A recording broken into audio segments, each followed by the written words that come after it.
The planet Valoreth Prime glowed like a jewel against the darkness of space. It was the most important world in the entire galactic concordance, home to billions of beings from hundreds of different species. Today, the planet was more crowded than usual. Ships filled the orbital lanes waiting for permission to land. Everyone wanted to witness history. At the center of the capital city stood the Shrine of Eternal Vigil. The building was older than most civilizations. Its walls were made of white stone that seemed to glow with inner light. Inside, embedded in a platform of dark metal, was the sword called Vexathan. It had been stuck there for 300 years. The sword was beautiful and terrifying at the same time. Its blade was long and curved slightly, made of a metal that shifted colors when light hit it. The hilt was wrapped in some kind of leather that no one could identify. Ancient symbols covered the blade, written in a language that even the oldest species could barely read. The sword hummed with power that everyone could feel, like standing too close to a thunderstorm. High Arbiter Selvani stood beside the platform, her blue skin darker than usual with worry. She was a Eldari, a species known for their psychic powers and long lives. She had served as the sword's guardian for 70 years, and she had never seen times this dark. "Another one wishes to try," her assistant said quietly. Selvani nodded, though her heart was heavy. This would be the 1047th attempt. She watched as the latest champion approached. He was a Krathian, a species that looked like a cross between a bear and a lizard, standing nearly 3 meters tall. His name was War Chief Grathnor, and he had conquered 12 star systems in personal combat. His scales were covered in ritual scars, and his forearms carried weapons that had ended countless lives. He was everything a warrior should be. Grathnor walked to the platform with confidence. The crowd of dignitaries and officials watched in silence. Representatives from every major species in the concordance were present. Military commanders in their dress uniforms, religious leaders in ceremonial robes, politicians with their fake smiles. All of them hoped this would be the one. They needed this to work. The seismic readings were getting worse every day. Deep space monitoring stations reported strange tears in reality at the edge of known space. The void was awakening. Ancient texts warned that when the void returned, only the chosen of unity could stop it. Only someone who could wield Vexathan. Grathnor reached out with his primary hand. His claws wrapped around the hilt of the sword. He pulled. Nothing happened. He growled and pulled harder, using 2 hands now. His muscles bulged. His scales began to glow with bioenergy as he channeled his species' natural strength. The platform beneath him cracked from the force he was applying. The sword did not move even a fraction of an inch. Grathnor roared and used all 4 arms, planting his feet and pulling with everything he had. For a moment it seemed like something might happen. The air around the sword began to shimmer. Then the sword's defensive systems activated. A wave of pure energy exploded outward. Grathnor flew backward, smoking and unconscious. Medical teams rushed forward to help him. He would live, but barely. The sword had judged him and found him wanting. Selvani closed her eyes in despair. How many more? How many more champions would try and fail? Time was running out. The void breaches were growing larger. Ships had been lost. Colonies had gone silent. And they still had no wielder for the one weapon that could stop it all. "Perhaps the prophecy was wrong," said Commander Thalrex, a Mechan whose body was more machine than flesh. "Perhaps there is no chosen." "The prophecy has never been wrong," Selvani replied, but her voice lacked conviction. She looked at the crowd of hopefuls still waiting their turn. A Korvashi knight in ceremonial armor, a psychic from the Mindweaver Collective, slime being from the Fluid Worlds, each one certain they would be the one to succeed. Each one probably wrong. Outside the shrine, in the crowded streets of the capital, very few people noticed the small cargo ship that landed at Dock 47. It was old and battered with scorch marks on its hull from a dozen close calls. The name painted on the side read, "Lucky Guess," in faded letters. The pilot climbed out and stretched. Marcus Chen was a human, a species that had only made contact with the Concordance 15 years ago. Humans were still rare in this part of the galaxy. They were considered unremarkable by most standards, not particularly strong or fast, no natural armor or weapons, no psychic powers, short lifespans compared to most species, just another average race trying to make their way in a crowded galaxy. Marcus looked at his ship's landing gear with concern. The hydraulics were shot again. He needed parts, and he needed them soon, or he would not be making his next delivery on time. He pulled out his datapad and tried to find the nearest repair shop. The local map was confusing. Human translation software was still not perfect for some of the alien languages. He walked down the street looking for someone who might give him directions. The streets were strangely empty. Everyone seemed to be heading in the same direction, toward the center of the city. Marcus followed the crowd, figuring there might be someone at whatever event was happening who could point him toward a repair dock. He found himself in a massive plaza, in front of an impressive white building. Thousands of beings crowded around, watching holographic displays that showed what was happening inside. Marcus squeezed through the crowd, trying to get a better view. On the displays, he saw an ornate room with a sword stuck in a platform. Another champion was approaching it. This one looked like a floating jellyfish made of light. It reached out with tentacles of pure energy and touched the sword. The same thing happened. Energy blast. The champion flew backward. Medical teams rushed in. "Wow, that looks painful," Marcus said to a nearby alien who looked like a rock with eyes. "It is the trial of the chosen," the alien replied in heavily accented Galactic Common. "Only the worthy can draw Vexathan. So far none have been worthy." "What happens if someone does pull it out?" Marcus asked. "They become the champion who will save us all from the void," the alien said. "Or so the prophecy claims." Marcus watched a few more attempts, each ending the same way. He felt bad for the people trying. They seemed really serious about this, and they kept getting hurt. After the fifth failure he witnessed, he checked his datapad again. According to the map, the repair district was somewhere past this building. Maybe he could cut through? He noticed a side entrance that seemed open. Security was light because everyone was focused on the ceremony. Marcus walked in, following signs that he hoped meant exit in whatever language they were written in. Instead, he found himself in the main chamber of the shrine. He stood at the back near one of the tall columns and stared at the sword embedded in the platform. Up close, it was even more impressive. The thing practically radiated power. Marcus had seen a lot of strange things in his years hauling cargo across space, but this was something else entirely. He did not notice Selvani looking directly at him, her psychic senses suddenly alert. For the first time in months, she felt something strange, a small flicker of possibility where there had been none before. Marcus stood there looking at the sword when someone tapped his shoulder. He turned to see a tall alien woman with blue skin and eyes that seemed to glow faintly. She wore elaborate robes that marked her as someone important. "You should not be here," Selvani said, but her voice was not angry. She was studying him with intense curiosity. "This is a sacred ceremony." "Sorry, I got lost," Marcus said honestly. "I was looking for a repair shop. My ship's landing gear is broken and I need parts." Selvani blinked. Of all the reasons people came to the shrine, this was a first. "You are human," she observed. "Yeah, Marcus Chen," he said, offering his hand for a handshake. Selvani looked at the hand with confusion, so Marcus lowered it awkwardly. "Right, not all species did handshakes. I haul cargo mostly. Made a wrong turn near the Antares sector and ended up here." Before Selvani could respond, another champion approached the platform.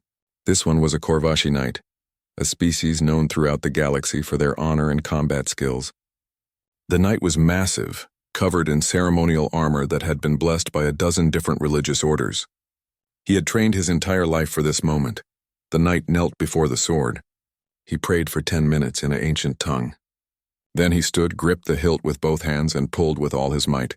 The sword rejected him instantly. The energy blast was so powerful that it knocked the knight completely unconscious before he even hit the ground.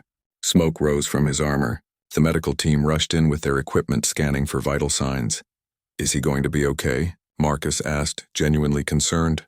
"Probably," Selvani said quietly. "The sword judges but does not wish to kill, usually." She sounded tired, defeated. "That was our 1049th attempt. We are running out of champions to try." Marcus looked at the sword again, then at the unconscious knight being carried away on a stretcher. "That's rough. So this sword thing is pretty important, huh?" "It is everything," Selvani said. She did not know why she was talking to this random human, but something about him felt different. Calming, almost. "The void is returning. Reality itself is tearing at the edges of our galaxy. Only the chosen of unity can wield Vexathan, and only Vexathan can seal the void. So you need someone to pull out the sword," Marcus said, understanding. like that old Earth legend. King Arthur, right? I do not know this Arthur, Silvani said. But yes, the concept is similar. Someone must be chosen. But the sword rejects everyone. Our strongest warriors, our wisest scholars, our most psychic beings, all have failed. Marcus walked closer to the platform, studying the sword with interest. Security guards moved to intercept him, but Silvani held up a hand to stop them. She wanted to see what he would do. What makes someone worthy? Marcus asked. We do not know, Silvani admitted. The ancient texts are unclear. They speak of unity, of balance, of understanding the nature of chaos and order. But how one proves these qualities to a sword? She trailed off with a helpless gesture. Marcus circled the platform slowly.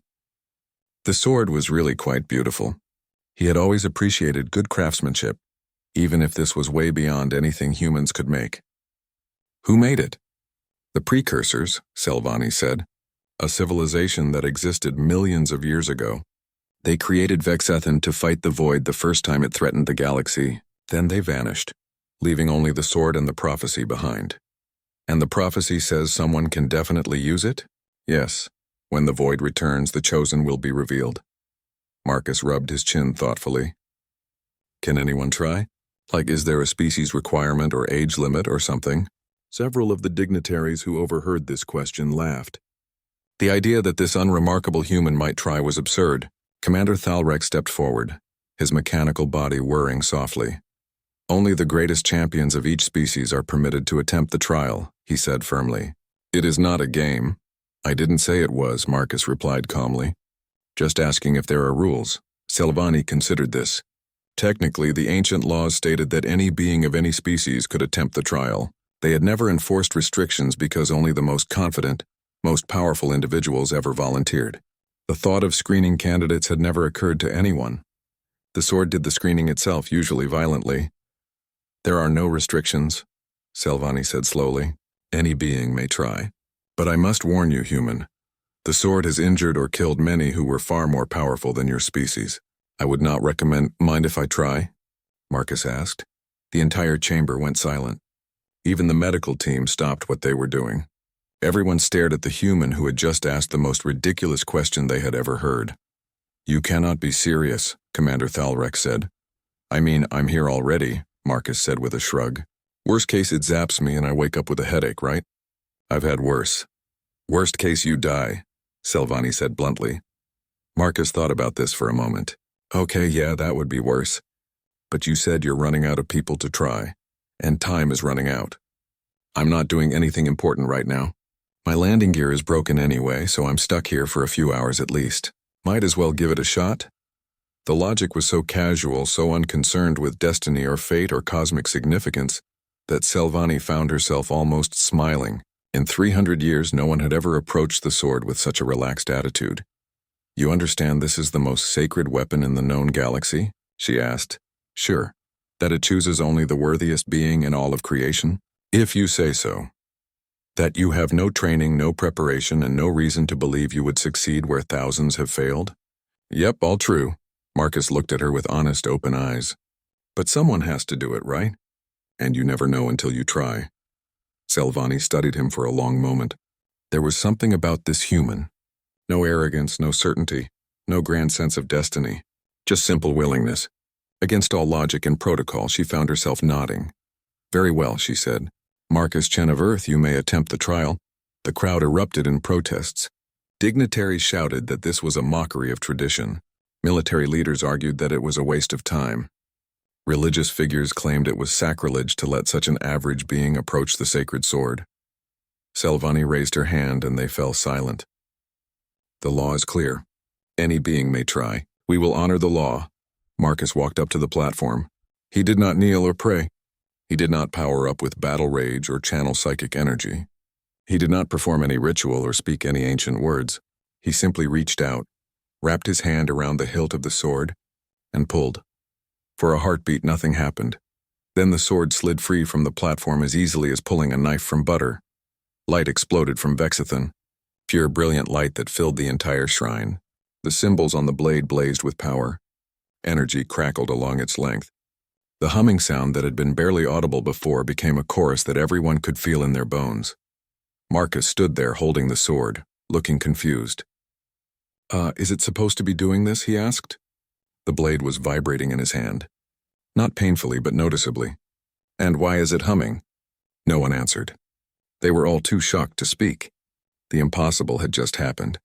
A human cargo hauler with no special training or abilities had just drawn the sword that had rejected the galaxy's greatest champions. Silvani stared at Marcus, her psychic senses overwhelmed by what she was feeling from Vexathan. The sword was not just active, it was joyful. After 3 centuries of waiting, it had finally found what it was looking for. The question was, why him? The next few hours were chaos. Marcus sat in a conference room, still holding the sword because it would not let him put it down, while every important person in the concordance argued about what to do with him. "This is clearly a mistake," General Krathmos insisted. He was a towering Krathian with more medals than Marcus could count. "The sword must have malfunctioned. 300 years is a long time. Perhaps its selection systems degraded." "Vexathan does not malfunction," Silvani said firmly. She had run every diagnostic ritual she knew. The sword was functioning perfectly. Better than perfectly, in fact. It was showing more power than it had in recorded history. It chose him. "We must accept this, but why?" Commander Thalrex asked. His mechanical eyes focused on Marcus like targeting systems. "What does this human have that our greatest champions lack? He has no enhanced strength, no psychic abilities, no combat training to speak of." "Hey, I took a self-defense class once," Marcus said. "Granted, that was like 10 years ago and I barely remember any of it, but still." This did not help his case. A religious leader named Zephyriel spoke next. She was a being made of crystalline structures that chimed when she moved. "Perhaps we are thinking about this wrong. The prophecy speaks of the chosen of unity. What if worthiness is not about power but about something else?" "Like what?" General Krathmos demanded. "I don't know," Zephyriel admitted, "but clearly the old assumptions are wrong." Silvani had been thinking about this very question. She had studied the ancient texts her entire life. Now she requested the oldest copy of the prophecy be brought to the conference room. It arrived in a sealed container, protected by multiple layers of preservation technology. The text was written in the precursor language. Silvani had spent decades learning to read it, though even she could only understand about 60%. She read the passage aloud, translating as she went. "When the certainty of void returns to unmake what is, the blade of possible truth shall seek the one who carries doubt as strength, who faces the unknown without the armor of knowing, who questions yet acts, who fears yet continues." Everyone in the room went quiet as they absorbed this. "Doubt is strength?" General Krathmos said with disgust. "That makes no sense. Doubt is weakness. Certainty is what makes a warrior strong."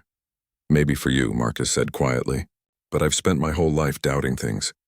Whether I'll make my next payment on the ship.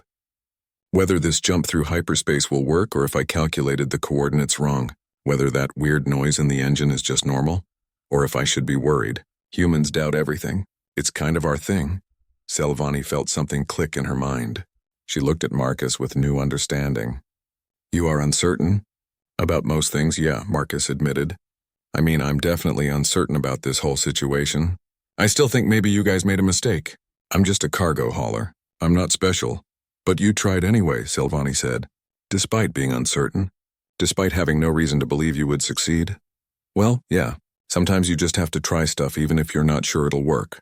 Silvani turned to the others in the room. "Don't you see? Every champion who has tried to claim Vexathan came with absolute certainty. They believed they were worthy. They believed they were destined. They approached with confidence and conviction." She pointed at Marcus.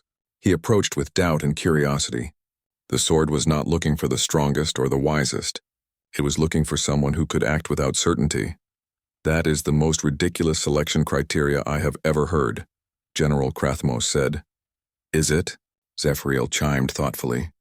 "The void represents absolute order, does it not? Absolute certainty. Perfect predictability. Perhaps the weapon designed to fight it must embody the opposite. Uncertainty. Possibility. Change." Commander Thalrex processed this with his computer-enhanced brain. "You are suggesting that humans as a species are naturally suited to wield this weapon because they are chronically uncertain about everything?" "I wouldn't say chronically," Marcus said, "though actually that was pretty accurate." "It fits the prophecy," Silvani said, "and it explains why the sword chose him."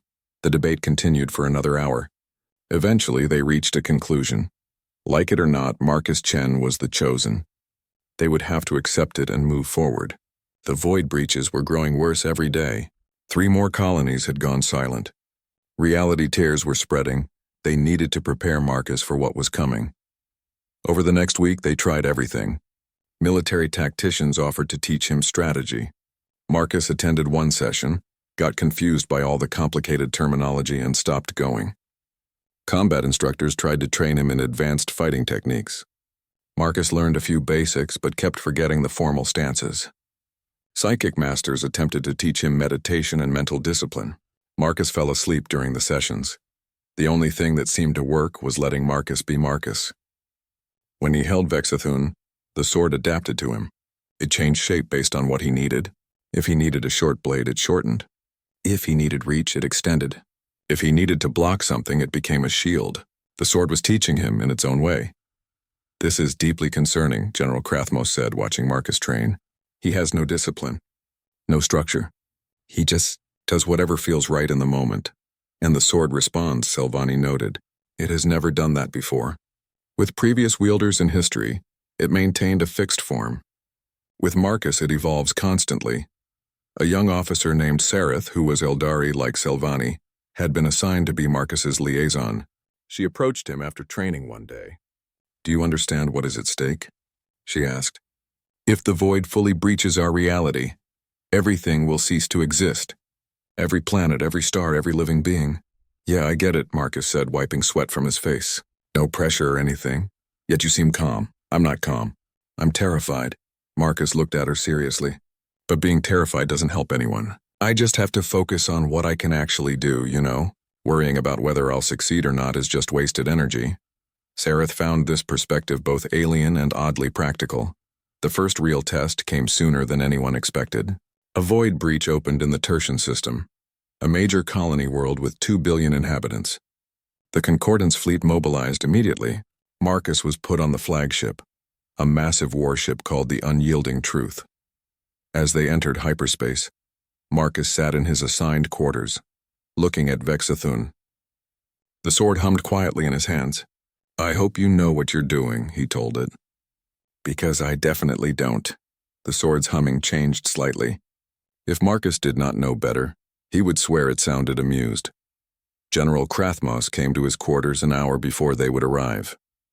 "We have a battle plan," he said, pulling up tactical displays. "The void entities are primarily energy-based. They corrupt matter on contact and can tear through shields with ease. Our fleet will engage at range while I do what exactly?" Marcus asked. "You destroy them. You are the chosen. You wield the only weapon that can truly harm them." "Right, but how? Do I just swing at them? Do I throw energy blasts? Does this thing have an instruction manual?" General Krathmos stared at him. "You do not know how to use the sword?" "I mean, I know how to swing it. The sword helps with the rest. But I've never actually fought a void entity before. This is going to be my first time." The general's confidence visibly crumbled. "You are telling me that we are taking our entire fleet into battle, betting everything on you, and you have no idea what you are doing?" Marcus thought about lying or trying to sound more confident. But that was not who he was. "Pretty much, yeah. But hey, we'll figure it out together. That's how humans usually handle things. Jump in and learn as we go." General Krathmos left the room looking like he wanted to scream. Marcus could not really blame him. He wanted to scream a little bit too. But that would not help anything. The Unyielding Truth dropped out of hyperspace above Tertian Prime, and Marcus saw the void for the first time. It was like someone had torn a hole in space itself. Through the tear, there was nothing. Not darkness, not empty space, but actual nothing. An absence so complete it hurt to look at. And pouring through it were the void entities. The void entities looked like nightmares made solid. They had shapes, but the shapes hurt to comprehend. Twisted geometries that should not exist in three-dimensional space. They moved through reality like sharks through water, tearing everything they touched into nothingness. "All ships engage." General Krathmos commanded. The Concordance fleet opened fire. Hundreds of warships unleashed energy weapons, kinetic missiles, plasma cannons. The attacks hit the void entities and mostly passed straight through them. Some attacks seemed to hurt them, making them flicker and writhe, but they did not stop coming. "Marcus Chen, you are cleared for deployment," the general said over the comm. "A shuttle will take you to the breach." Marcus took a deep breath and grabbed Vexathan. The sword pulsed with energy in his hand. He could feel it eager for battle. At least one of them knew what they were doing. The shuttle ride was short and terrifying. Marcus sat with a squad of Concordance Marines who were supposed to provide support. They all looked at him like he was their last hope, which was not a comfortable feeling. He tried to smile reassuringly, but his face probably looked more like he was about to be sick. The shuttle dropped him on a platform near the breach. The void entities noticed him immediately. 3 of them changed direction and flew directly at him. Marcus raised Vexathan. "Okay," he muttered. "Let's see what you can do." The sword blazed with light. Marcus did not think about proper form or technique. He just swung.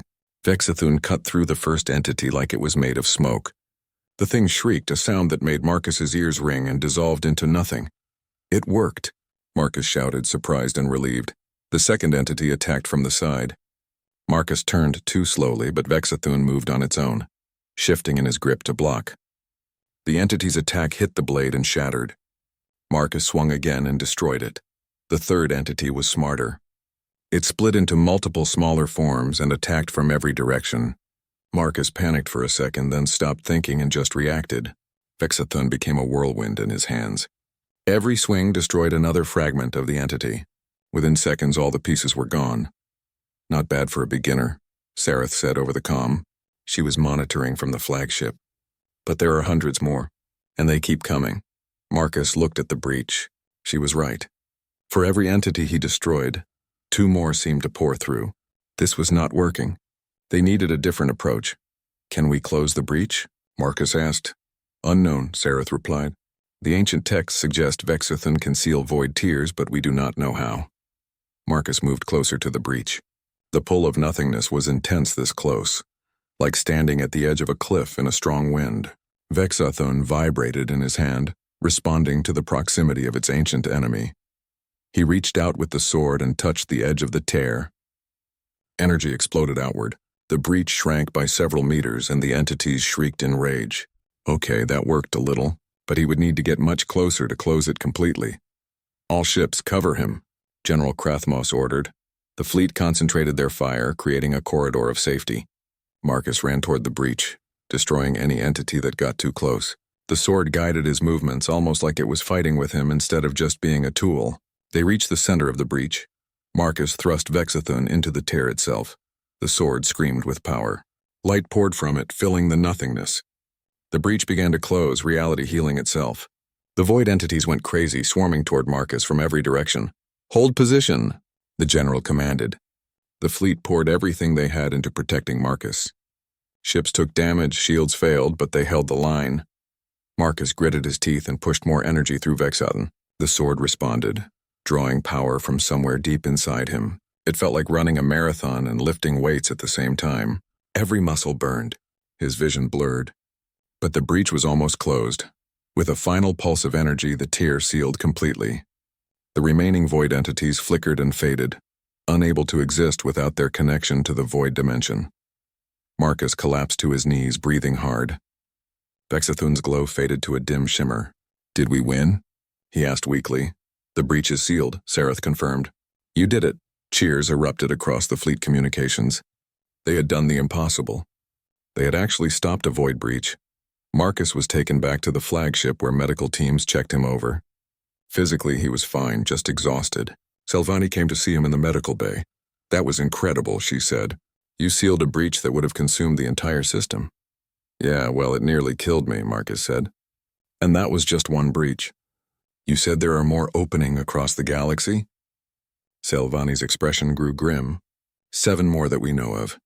And the reading suggests they are growing larger. We cannot respond to all of them at once, so we're still losing. We are buying time. But yes, ultimately we are losing. She sat down beside him. The void is not just random tears in reality. There is an intelligence behind it. The absolute ancient texts call it a being of pure certainty, pure order. It wants to reduce all of reality to a single, unchanging state. Perfect and dead. Marcus thought about this. An enemy that was everywhere at once. "How did you fight something like that?" "We need to go to the source," he said. "Stop it at the origin instead of fighting individual breaches." "That would mean entering the void dimension itself," Selvani said quietly. No one who has entered has ever returned. Has anyone with this sword tried? No. Marcus looked at Vexathan, which lay on the table beside the medical bed. The sword hummed softly like it was listening to their conversation. Then maybe it's time someone did. General Krathmos hated the plan. Commander Thalrex calculated the probability of success at less than 1%. Every military strategist in the Concordance argued against it. But they had no better options. The breaches were spreading faster. Entire sectors were being evacuated. Time was running out. They prepared a single ship heavily modified with every defensive system they could install. The crew was volunteers only. Sareth insisted on going as Marcus's liaison. A handful of elite Marines joined them. Selvani came too, saying her knowledge of the ancient texts might be crucial. The plan was simple. Find the largest breach, enter the void dimension, locate the absolute, and somehow stop it. The details were vague because no one knew what they would actually find in there. This is the dumbest plan I've ever heard, Marcus said as they prepared to depart. You are the one who suggested it, Sareth pointed out. I know. That doesn't make it less dumb. Marcus checked his equipment for the third time. Not that there was much to check. He had Vexathan and a standard environment suit. That was basically it. If this goes wrong, tell my crew back at the Lucky Guess that they can have the ship. Insurance should cover most of the repairs. You are thinking about ship insurance at a time like this? Sareth asked, amazed. It's paid through the end of the year. Seems wasteful to let it go to waste. They launched from the flagship and headed for the largest breach, located in an uninhabited system called Tertian Gap. The tear was massive, nearly a light year across. Through it, they could see the void dimension, a place where the normal rules of reality did not apply.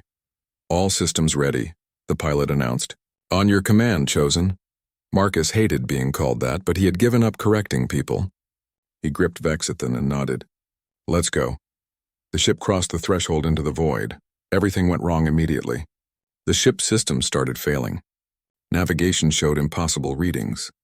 The crew began to hear whispers in their minds, cold voices that spoke of inevitability and the futility of resistance. It's the absolute, Selvani said, her psychic shields flaring as she fought off the mental assault. It knows we're here, the whispers grew louder. They were not random.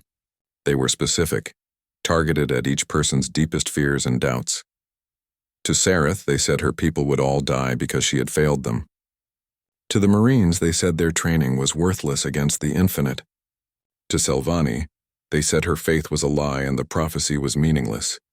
To Marcus, they said something different. You will fail. It is mathematically inevitable. You are not special. You are not strong.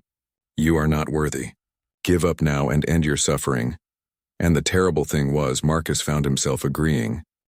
Marcus sat in the co-pilot seat staring at nothing. The voices in his head were so logical, so reasonable. They were probably right. He was just a cargo hauler who got lucky once. What made him think he could save the galaxy? Thousands of better people had tried and failed. Why would he be any different? Marcus? Sareth's voice seemed to come from far away. Marcus, talk to me. He could not find words. The weight of certainty pressed down on him. The absolute was showing him the mathematical probability of success. It was essentially zero. Fighting was pointless. Giving up was the only logical choice. Vexathan clattered to the floor as Marcus's grip went slack. Selvani pushed through the cramped ship to reach him. Her psychic senses screamed warnings. The absolute was not just attacking Marcus physically or mentally. It was attacking his very nature as a human. It was trying to remove his doubt by giving him absolute certainty and failure. Marcus Chen, Selvani said firmly, grabbing his shoulders. Listen to me. Remember what I told you about the prophecy. Doubt is your strength, not your weakness. Doubt is just being afraid, Marcus whispered. Being uncertain. Not knowing? Yes, Selvani said. But you have spent your entire life being uncertain and acting anyway. Your whole species has. You explore space even though you are fragile. You build relationships even though you will lose them. You hope even when logic says you should despair. That is not weakness, Marcus. That is the most powerful thing I have ever seen. Marcus heard her words, but they felt distant. The Absolute's whispers were louder. They were showing him visions now. Futures where he failed. Timelines where everyone died because he was not good enough. 1,000 different ways this could end badly. Look at those futures, Salvani urged. What do they all have in common? Marcus forced himself to focus on the visions. Every future showed failure, but they all failed differently. In one, he was too slow. In another, too reckless. In a third, he hesitated at a critical moment. Every possibility was different. They're not certain, Marcus realized slowly. They're all different scenarios. Exactly, Salvani said. The absolute is showing you possibilities and calling them certainties. But they are not. The future is not written. It is not inevitable. That is what the void cannot understand. That is what the absolute fears most. Marcus blinked. His mind started to clear. It's afraid of uncertainty. Yes, because uncertainty means possibility. It means things can change. The absolute wants a universe that is perfect, unchanging, predictable. But such a universe is dead. Marcus reached down and picked up Vexathan. The sword sang in his hand, energy flowing through it again. He looked at Salvani and managed a weak smile. So what you're saying is, my crippling anxiety and constant second-guessing are actually useful. I am saying that your ability to doubt and still act is what makes you the chosen. The whispers of the absolute changed tone. They became angry, desperate. The ship shook as reality itself warped around them. Void entities materialized inside the ship. The Marines opened fire, but their weapons barely slowed the creatures down. Marcus stood up, Vexathan blazing with light. Everyone hold on to something. He closed his eyes and stopped fighting his doubts. Instead, he embraced them. Yes, he might fail. Yes, he was probably going to die. Yes, this was terrifying and overwhelming and way beyond what he was capable of handling. All of that was true, but it was also true that he might succeed. That there was a chance, however small, and that chance, that possibility, was worth fighting for. Vexathan responded to his acceptance. The sword exploded with power unlike anything it had shown before. The energy was not destructive. It was creative. It was potential made solid. Marcus swung the blade and reality itself rippled. The void entities did not just die. They transformed, becoming particles of matter and energy again. Take us deeper, Marcus commanded the pilot. Into the heart of this place. The ship plunged through the void dimension. The deeper they went, the stronger the presence of the absolute became. Finally, they reached the center and Marcus saw it. The absolute was not a creature or a being in any normal sense. It was a structure, a perfect crystal of infinite complexity. Every atom arranged in flawless order. Every probability calculated. Every outcome predetermined. It was beautiful and terrible at the same time, and it spoke directly into Marcus's mind, not with words but with pure understanding. Why do you resist? Look at your universe. It is chaos, pain, death, constant change that leads only to suffering. I offer perfection, eternal peace, no more uncertainty, no more fear, only the perfect equation solved for all time. Marcus gripped Vexathan and replied, not with his voice but with his thoughts, letting the sword amplify his words. You're right that our universe has pain and death. You're right that things are uncertain and sometimes scary, but that's what makes it alive. That's what makes it worth living in. You choose suffering over peace? I choose possibility over stagnation, Marcus said. I choose the chance to fail because that means I also have the chance to succeed. I choose doubt because doubt means I can learn and grow and change. Your perfection is just another word for death. You cannot win, the absolute stated. I have calculated every outcome. Every strategy you might employ. Every action you might take. In all timelines you fail. Marcus laughed and the sound echoed strangely through the void. Yeah, but here's the thing you don't understand. Humans are really good at doing things we're not supposed to be able to do. We fail a lot. We mess up constantly. But sometimes, just sometimes, we succeed in spite of the odds. Not because it was certain, but because it was possible. He raised Vexathan. You're afraid of this sword. Want to know why? It's not because it's powerful. It's because it represents something you can't comprehend. It represents choice. Change. The ability to be wrong and learn from it. Every time you calculate certainty, this sword creates new possibilities. The Absolute's presence intensified, trying to crush Marcus with pure deterministic logic. Every particle in his body should be breaking down. Every cell should be dying. The mathematics demanded it, but Marcus thought about Earth, about humans who climbed mountains because they were there, who wrote poetry about sadness, who fell in love knowing they would experience heartbreak, who reached for the stars when they could barely leave their own atmosphere, a species defined by doing things they probably should not, could not, would not do, and doing them anyway. The thing about humans, Marcus said, feeling Vexathan surge with power, is that we're too dumb to accept certainty. Someone tells us something's impossible, and we take it as a challenge. So here's my answer to your perfect calculations. Maybe I'll fail. Probably I'll fail, honestly. The odds are terrible, but I'm going to try anyway. He swung Vexathan at the heart of the absolute structure. The sword cut through probability itself. Where the blade passed, certainty became possibility. The perfect crystal began to crack. Not because Marcus was stronger, but because Vexathan introduced chaos into a system that could not tolerate it.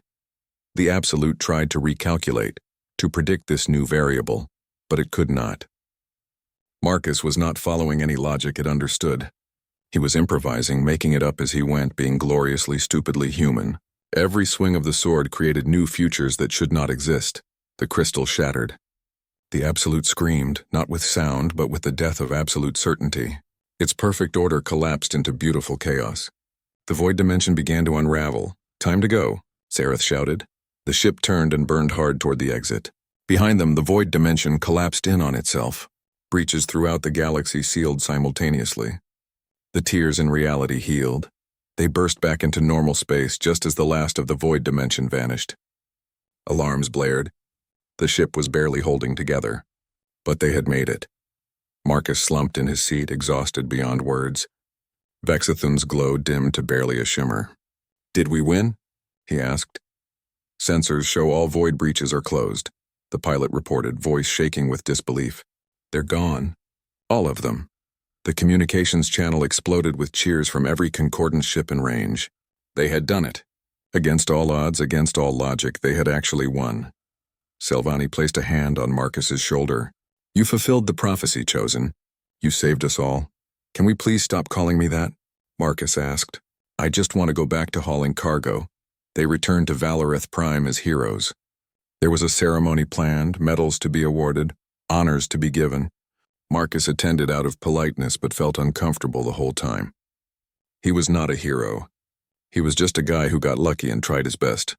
After the ceremony, he returned Vexathan to the shrine. He tried to place it back in the platform, but the sword would not go. It stayed with him, bonded somehow. "It will not leave you," Silvani explained.